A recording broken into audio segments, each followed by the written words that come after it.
Salut la famille, bonsoir à tout le monde. Dangana lobaka kelo komoko ke lobby na 18h na ko expliquer makamni to welela na ene. Je vais expliquer ça demain parce que na katia groupe WhatsApp wana ba ene nyonso bazalaki. Ba ene nyonso ba yoka, so ba yoka kenga na loba mabe ingake zande musu na tikala loba mabe te mais ba sala nga plus de 15 émissions yo finga kaka. Et je suis venir à la télé pour na loba, j'ai expliqué ça likolo par rapport à convénient nyonso onga na kutene nango. Ya on expliquer likolo. Mais na mo lokwa na sala ki mabe. Alors je dois mbala moko il faut na expliquer vérité pour batu nyonso ba comprendre qu'est-ce qui s'est passé puis botu na bango.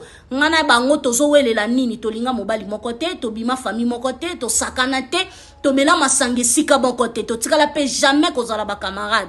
Mais il y a toujours ka kombo na minoko na bango. C'est ce que je vais expliquer. Lobby, boyeba, vérité, et puis, et les kanenge ni botu na bango la bango to wela nini. C'est